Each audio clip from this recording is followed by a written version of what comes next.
Rob Manahan is the new superintendent of Snoqualmie Valley School District, and I've got to know Rob a little bit. Nate and I played 18 holes with him the other day, and I kind of remember what we were talking about. But I do remember that Rob comes to us from Long Island, believe it or not. Yeah, right. Yeah. But he's 12 when you moved down here? Yeah.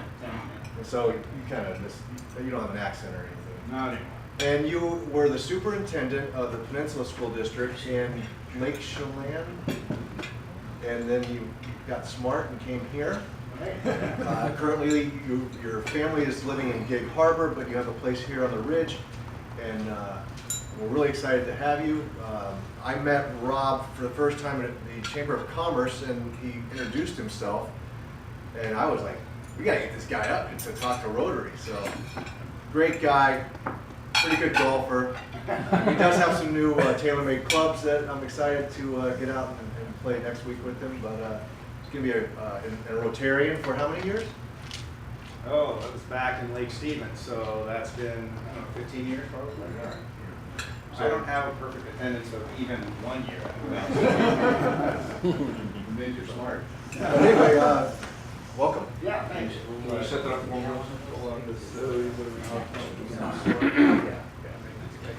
Yeah. Or just click there. There you go. And then the show. Just hit this one. Oh, at 5. At 5.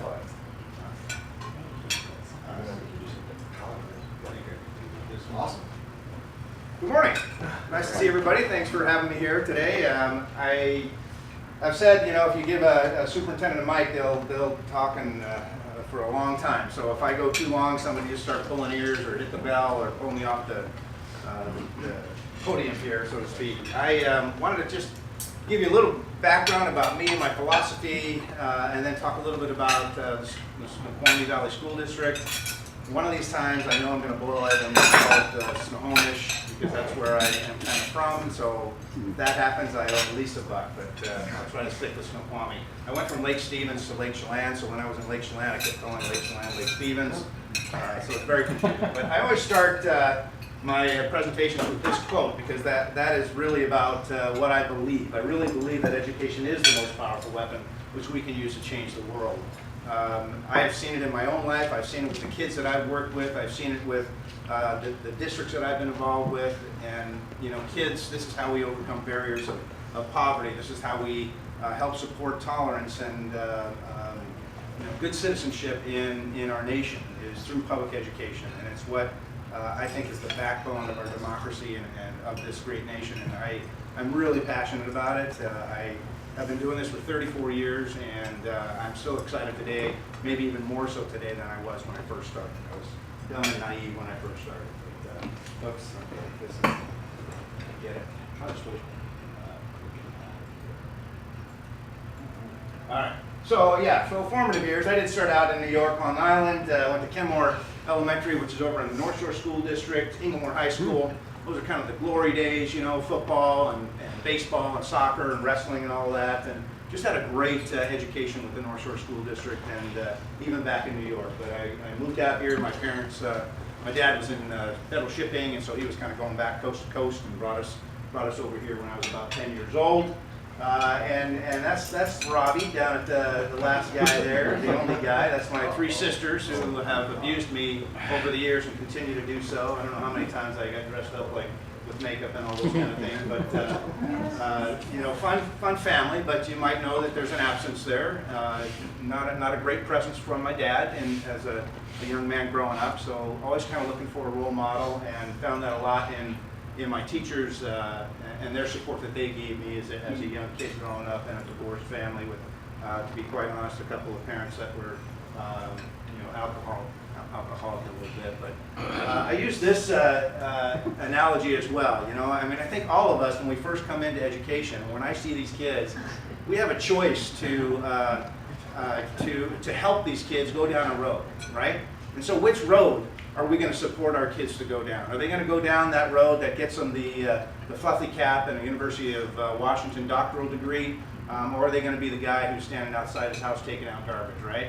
I happen to play both of those roles, but one of them is, you know, doing what my wife tells me to do, and the other, of course, is education. But So that's how I look at our kids. We've got this influence, and we can really help them, set their career path and get to where they need to be through education.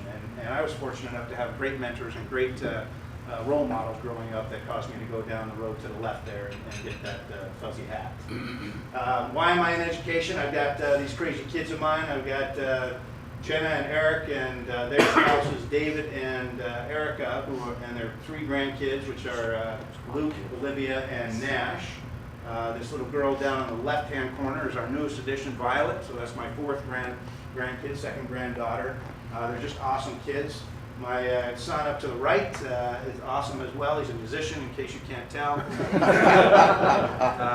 And being a musician, everything that musicians you could stereotype, Taylor has been involved in. And it's been, I got to be honest with you, it's been a rough road. But again, it was education that I would say literally saved his life. As a musician, that was what he held on to. That's what was his bright spot through years of depression and years of struggling with addiction and things of that nature. But it was music, and it was Neil Prof at Lake Stevens High School that he is connected with, and even to this day still plays in a big band with Neil and his junior high music teacher. And that's what really saved him. And I value that part of our education system as well, that whole child piece, the piece that isn't just about the academics, but it's also about the extracurricular that we can connect kids to so that they can feel like they're valued and respected and they belong. And that's what happened with Taylor. My daughter on the right, Casey, she's just a doll. She wants to be a cop, which we can't believe, but she's finished all her police stuff, and she's 5'2", blue eyes, and we think she's kind of cute. And I worry about that, but again, that's her passion. That's where she wants to go. And it was a class that she took from Kathleen O'Toole at Seattle Pacific University that had caused her to look at that career pathway. So again, an educator in an educational setting anyway, caused her to find her passion, and that's what education is all about. And then of course the kids in general that we see every day in my work, and I try to be out there. I don't try to sit in an ivory tower. Try to get out and about and hang with the kids and enjoy it tremendously. That's what keeps me passionate and focused and motivated. Are these kids, my own kids, and those who are coming in the future. It's my lovely wife Gail. I owe a lot to her. She's a mental health therapist. She's done a good job. With me. But I did go on to Washington State University. I got my education degree in actually PE and elementary ed. Moved on to teach at Puyallup School District and then the Peninsula School District actually in 91, 93. Taught math, science, leadership, choir, those kind of things, drama. Got my master's degree at Western Washington University. Became a middle school assistant principal in the Port Angeles School District, and then over to Lake Stevens, where I've actually been there was there for about 14 years. I took a year off. I was an elementary principal for 4 years at Mount Pilchuck Elementary, and I kind of looked and I reflected and I said, I don't think I'm any good at this. I just felt like I was treading water and doing the same thing that the other principal was doing and wasn't really making a difference for kids, and it just wasn't resonating with me. And so I took a year off, worked with my wife. We did a seminar business, personal effectiveness seminar business, worked a lot with teens, adults, really kind of helped them reach their potential and build their own personal capacity. And then I got an opportunity to take over for a paternity leave in Marysville as a principal, and I kind of looked and I thought, well, wait a minute, maybe I do know what I'm doing, and went back and became a principal again in the Peak Harbor, or the Lake Stevens School District, went on to get my doctorate, and then went on to superintendent in Chelan, superintendent in Peninsula, and then now superintendent here. But here's my question as we move into the educational portion of this and outside, and forgetting about Rob. And the question is for you to talk amongst your table groups. I want you to talk about what's the purpose of education? What do you see as the purpose of education? Talk amongst yourselves. Okay, a couple minutes. What's the purpose? I've always felt that it's important to learn how to learn, because so much of what we learn especially in college, isn't necessarily directly applicable to learn beyond that, but you learn how to learn. Do things, look at the pros on MRM, but they don't teach. More than just. Whereas it's just a. Let's see, you married a doctor. History too. That's education education is the answer to everything. What aspect of education? Every I- aspect of education. Critical And thinking. in college, I did learn how to juggle beer on my head. Yeah. Yeah, no, standing on, well, standing on my head, yeah. Who you are as a human. Because I don't like All the other things, that's up to us.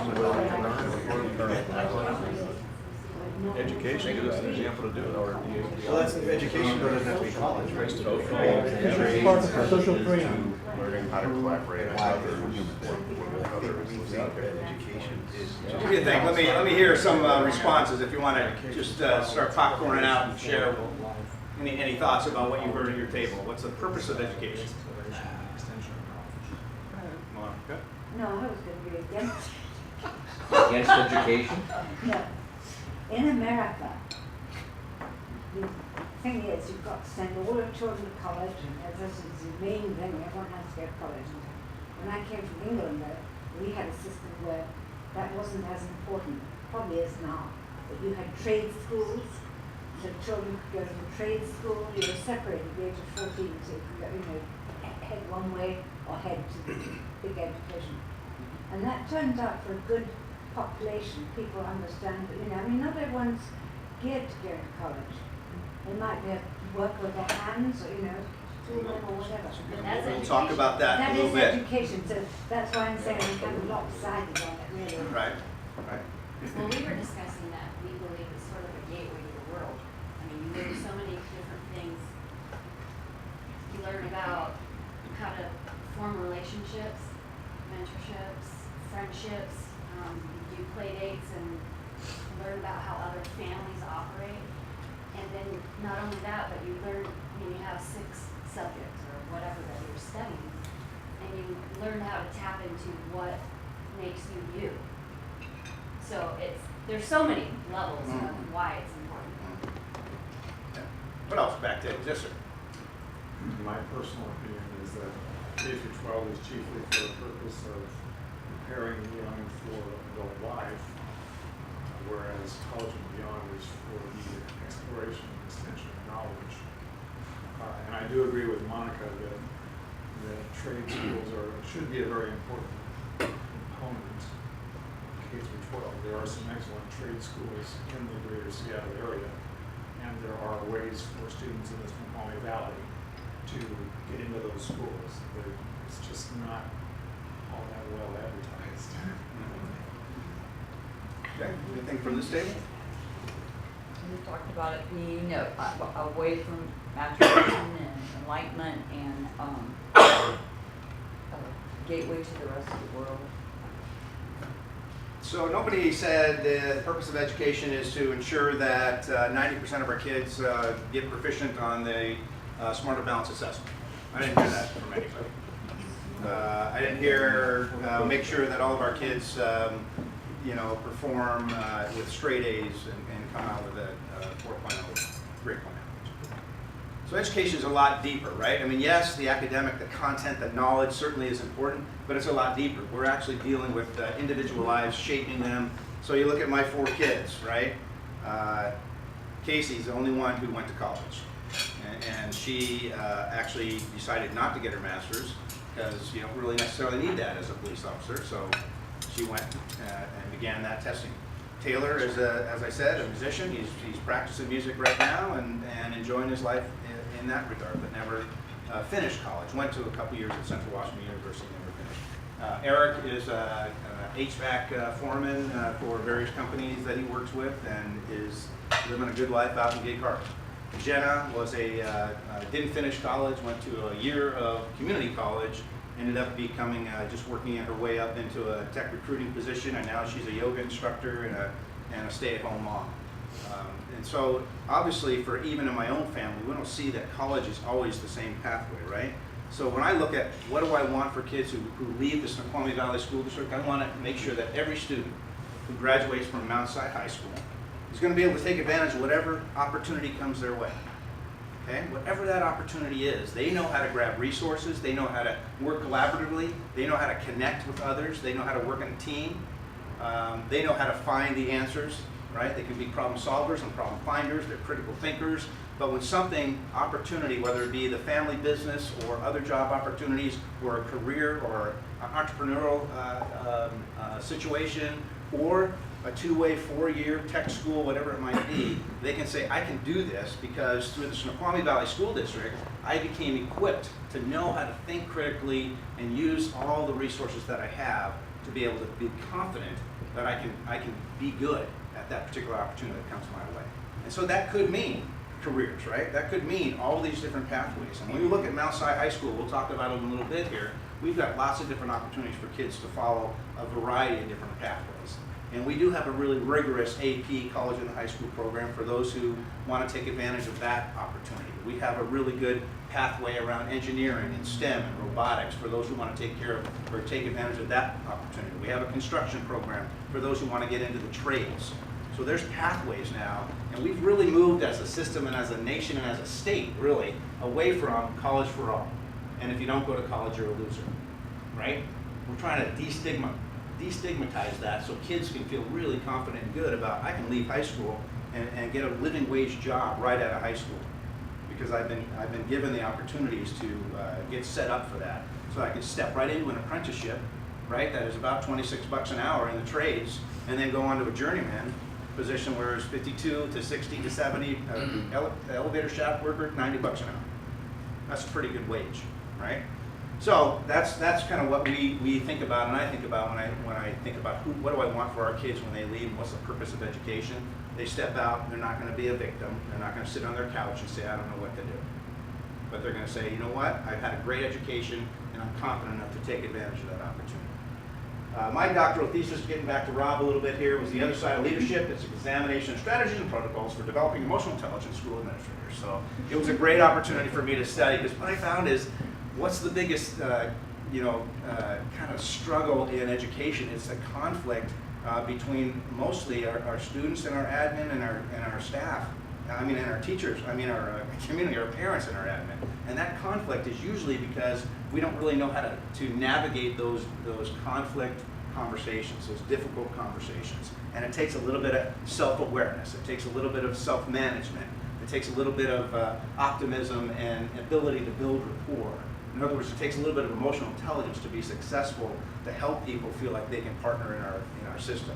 A lot of us, and maybe some of you, didn't have a great educational upbringing. It wasn't a positive experience for you.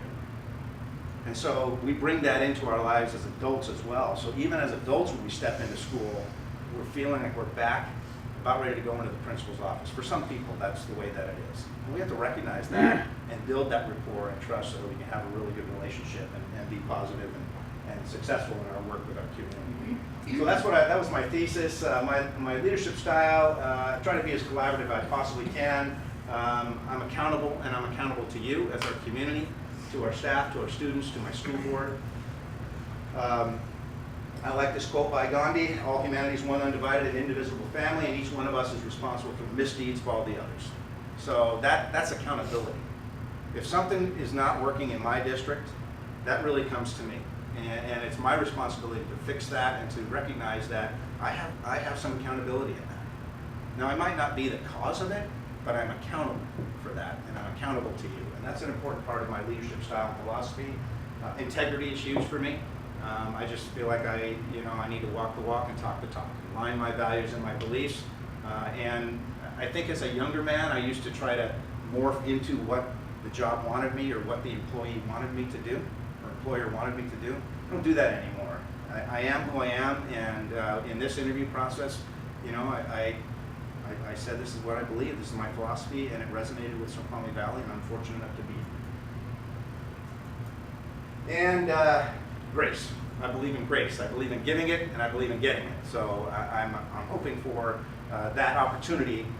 When I fall down, you'll give me a little bit of grace and recognize that the intentions are good. I just maybe made a misstep and need your grace to get through that. I'm not going to go into that. So American school, some things to remember, right? Back in the 1600s, we were teaching reading, writing, and math. That was it. Maybe a little Bible study too, right? Then things kind of got a little more complicated. 1900s, we got a little nutrition, health. 1940s, business ed, drama, art. 50s, safety ed, science came big because of Sputnik and all of that. 60s, we started to do consumer ed, advanced placement, Title I, Head Start. 70s, special ed, drug and alcohol abuse education, parent education, behavioral classes, environmental education. 80s, keyboarding, because all of a sudden we've got this thing called technology, right? Sex ed was big, HIV, after-school programs. 1990s, conflict resolution, bus and bicycle and water safety, tech prep. In the 2000s, testing. We're understanding about high school and beyond plans, community service is a requirement, STEM, science, technology, engineering, mathematics, the whole child. We started out with reading, writing, and math. We've added all of this. What has not changed? What's not changed is there's still not personal finance on there. But there is. I just didn't list it, but I'm going to list it next time. That's good feedback. I'm going to list that next time. Absolutely. There is a great course on financial literacy in our schools. What did not What change hasn't that changed? on the other side you The have cost. kids. What's that? On the other side of it you have kids. Yes. And Reading, teachers. writing, and math hasn't changed. Hasn't changed. How many days of school do we have, and did we have in the 1600s? 180 days. 6.5 hours a day. Okay. Reading, writing, and math back in the day, but now we're asking our teachers to do all of this. The same amount of time in the day and throughout the year. This is a complicated, complex, intense job, and our teachers work their fannies off. And I really believe they deserve the respect and the understanding that we continue to pile on. You know, we could also talk now about ACEs, adverse childhood experiences, and kids coming to us with trauma in their background. That's a big deal for us. Social emotional learning now is a big deal that we're starting to have to integrate into, and appropriately integrate into. We're becoming more of a social services. Behavioral counseling is happening in our schools now much more than it ever did before. It used to be just guidance. What's your schedule? How do I make sure that you're college-bound ready? And that was it. Now it's, hey, what's going on at home?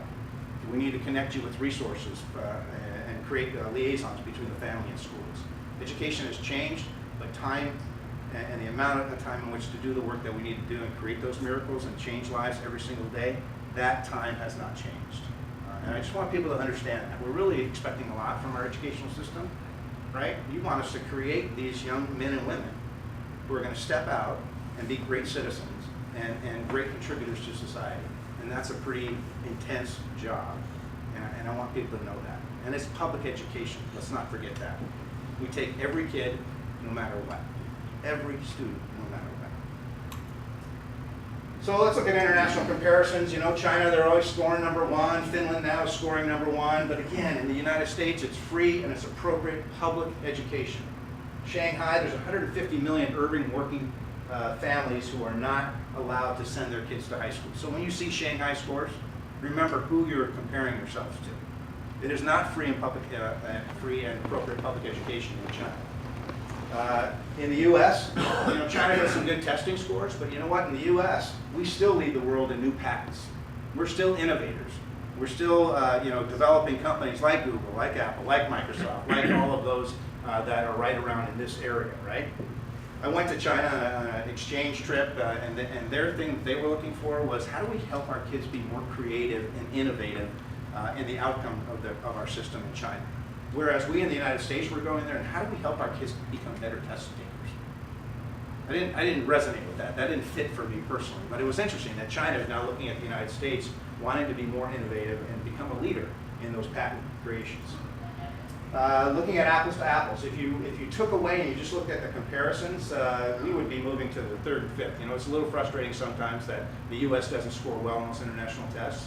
But again, apples to apples, if we, you know, 22% poverty in the U.S., Finland has less than 3%. China's only testing the affluent upper class kids. If you knock that out, we'd be at least 3rd to the 5th place in those international tests. We have a strong public educational system, but again, we educate everyone. Who's #1 and #2? #1 is Finland right now. #2, I think, is Shanghai. Yeah. How do I with statistics? Exactly. But in Snoqualmie Valley School District, our mission is to educate all Snoqualmie Valley children to prepare them for college, career, and citizenship. And citizenship is kind of the things that you were talking about a little bit. We sort of wrestled over that word. What does citizenship mean? I kind of prefer stewardship or life readiness, but citizenship is where we've landed. The vision is to be the best school district in Washington State by any measure. And what that isn't is, it's not, oh, hey, let's be number one out of ego, right? Yay, we're number one. It's really, if we were actually the very best in the state of Washington, we would then be able to say that we're meeting the needs of every single one of our kids in every capacity possible. Now that's a huge vision, but that's what a vision is. It's inspirational, it's up there. We'll never probably get there in every measure, but we'll get there in some of those measures, and we're on a great start. We have a strategic plan that you can look up on our website. We've got 3 major goals to increase the preparedness of college career citizenship for all of our kids. Sound financial process in terms of how we operate as a business. We're a $100 million company. We have about 20,000 clients, basically, if you look at our employees, our kids, and their parents. So that's a pretty big company. And the third one is to improve and refine two-way communication practices with our community parents and staff. So how do we do that? Number one, we do that through relationships. Dr. James Comer said there's no significant learning without a significant relationship. It's got to start with that foundational piece. Number two, we do that through relationships. Students' interactions within a classroom are largely based on his or her feelings of safety, acceptance, and success. We've got to create that foundation before a student's going to be ready to learn. And thirdly, we do that through relationships.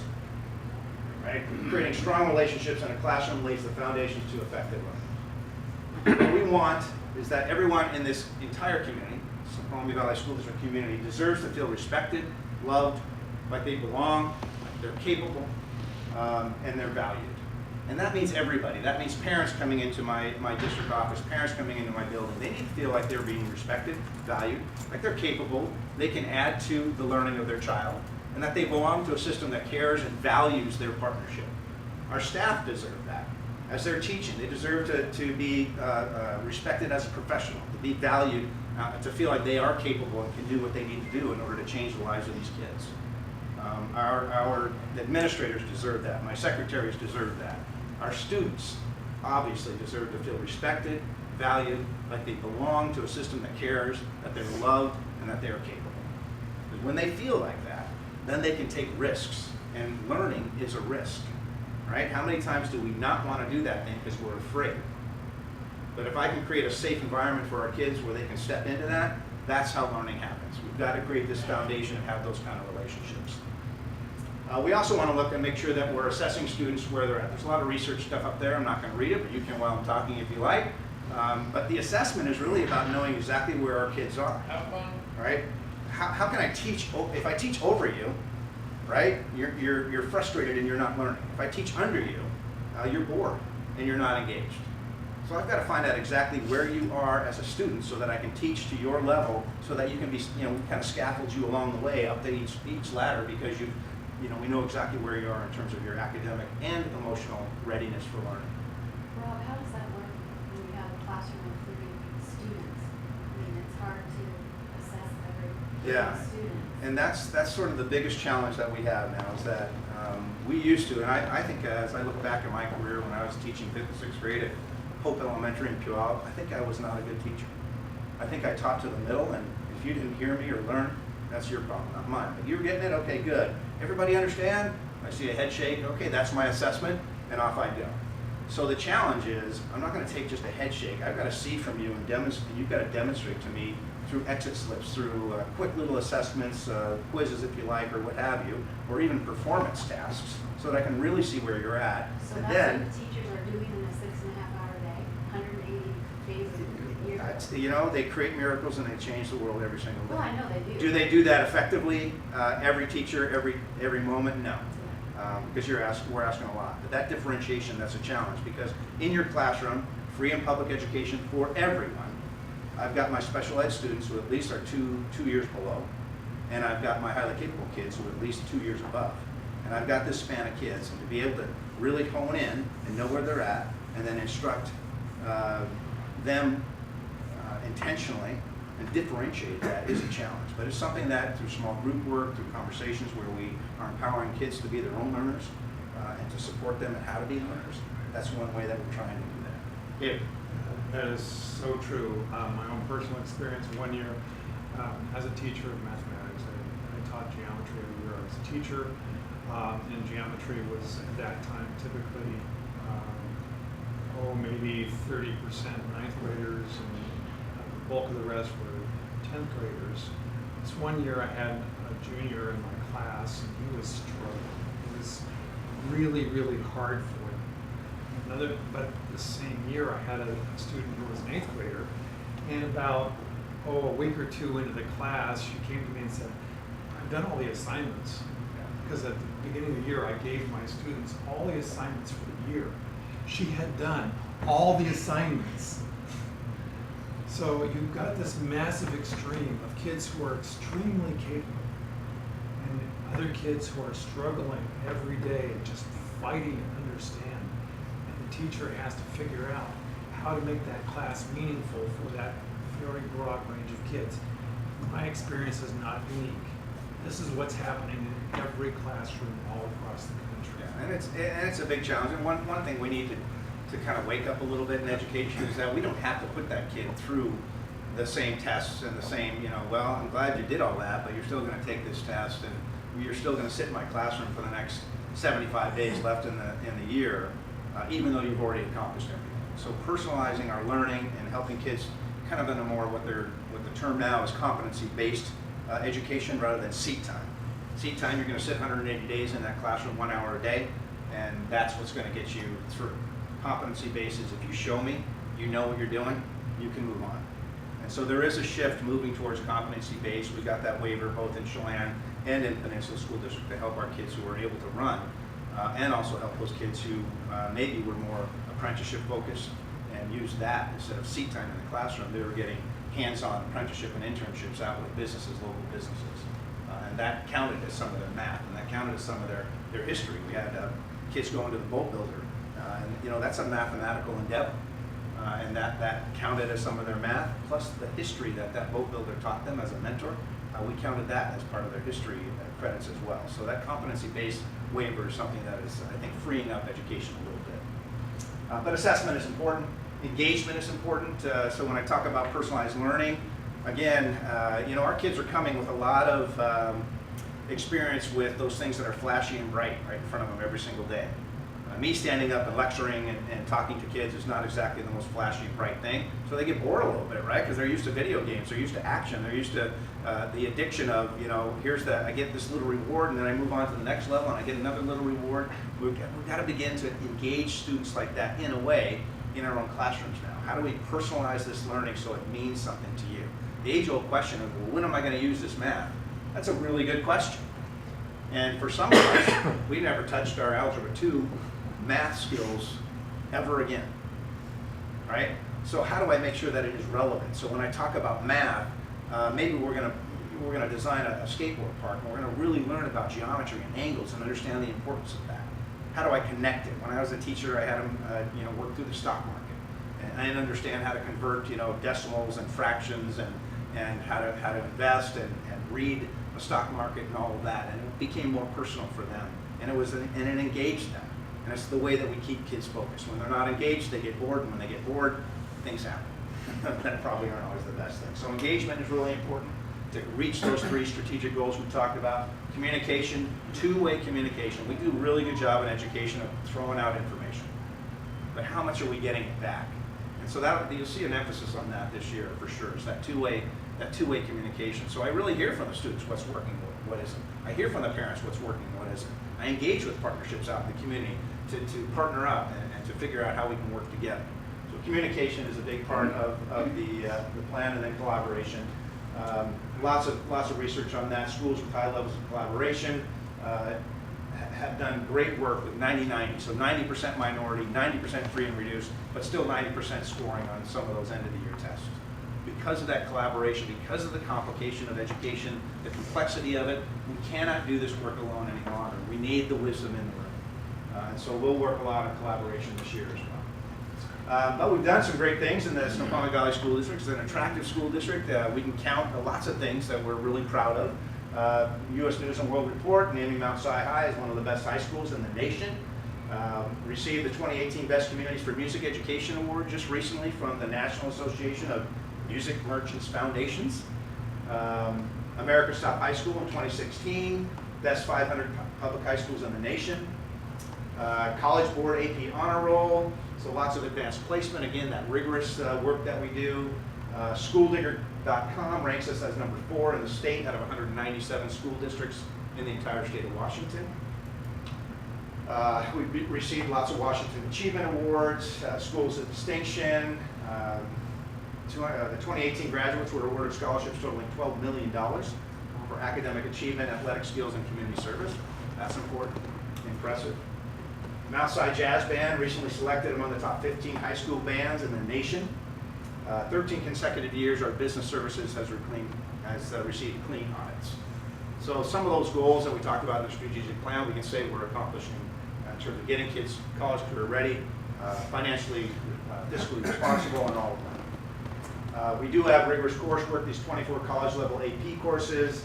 We have an online program, CTE, that career and technical education that you're talking about. Again, culinary arts, construction trades, sports medicine, game design, robotics, digital media, criminal justice, forensic science. How many took forensic science in high school? How many did robotics in high school, right? How many did game design, right? It's amazing what's happening in our schools now and the kind of courses that we're exposing our kids to. It's fantastic. And we do a great job here in the Snoqualmie Valley School District. STEM, which is that science, technology, engineering. We've got that going on. Courses like computer science, starting in 2nd grade with coding this year. University partnership programs. Bellevue College, Lake Washington, kids are getting credit for that.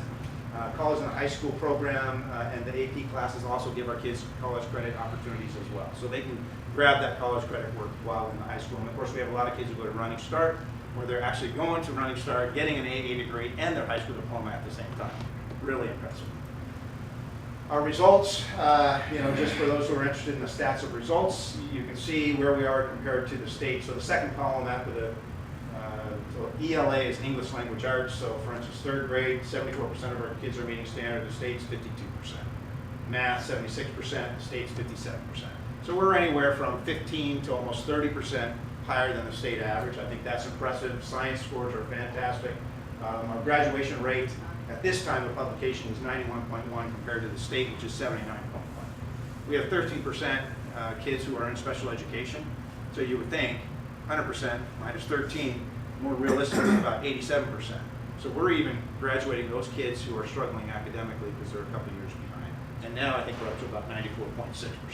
So yesterday I received this thing called the Washington State Benchmark, and it had in the benchmark Washington State versus every other state in the union, and we ranked 5th in math, which is tremendous. I think 7th in science, and 40th in graduation rates. Interesting. 40th. Yeah. That's the state? The state As a versus state. as a Okay, state. the state of, as a state, Yeah. the state of Washington. And so that pretty much says what. Yeah, well, I think we're doing great work, and again, it's public education. We have everybody in our buildings. Yes, sir. 2 quick things. I have to leave early today.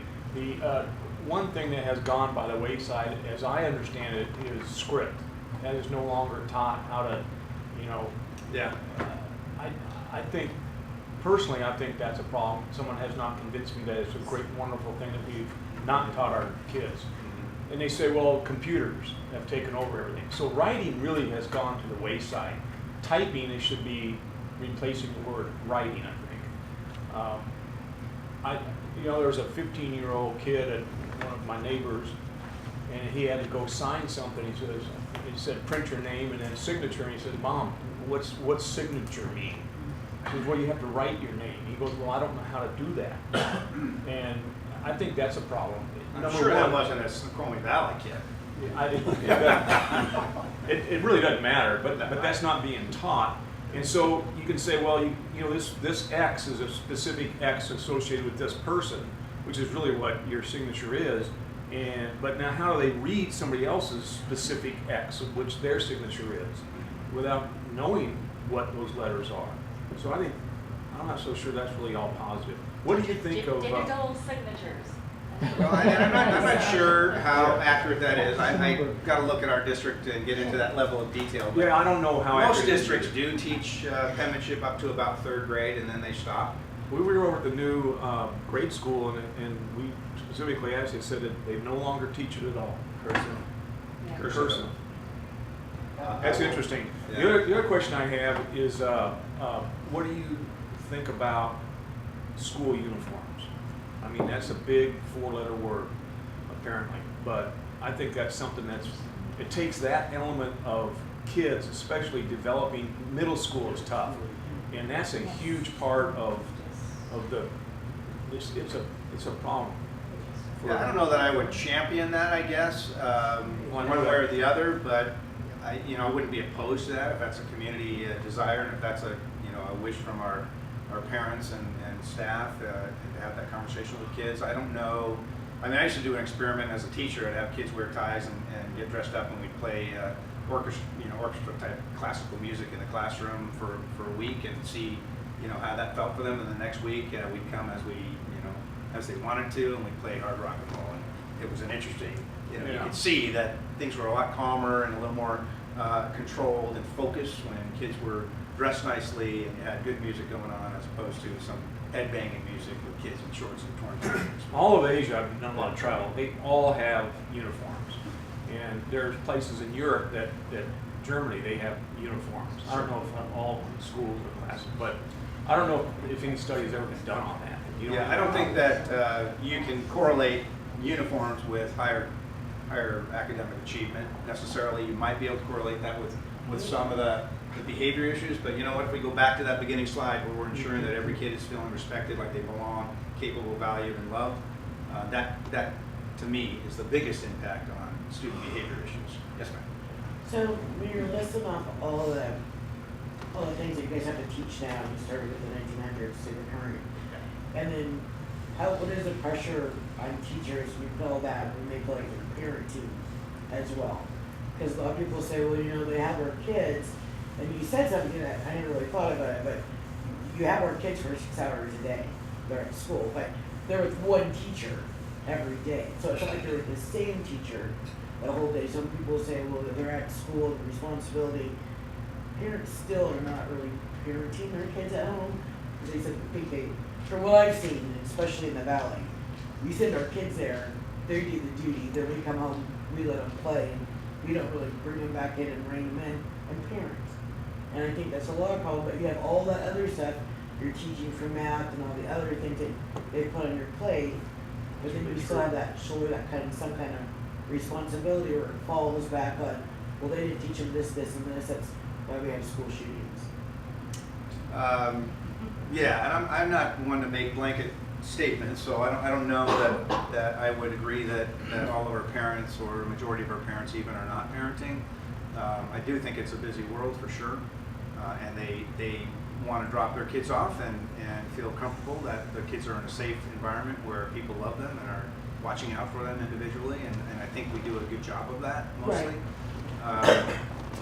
The idea around school shooting, what's the cause of that, that's a whole nother presentation and conversation around that. But again, I think if we have that foundation where kids are feeling like they belong and are respected and valued, that's going to help with that for sure. Because a lot of those things that you hear from students students who are doing the shooting, is that they didn't belong.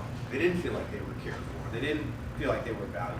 And so that lack of belonging is a huge sense that I would say is probably more of a result of the school shooting. So you may have misunderstood my question. Do teachers feel that they feel like they're parenting as well as teaching when they're at the students at school?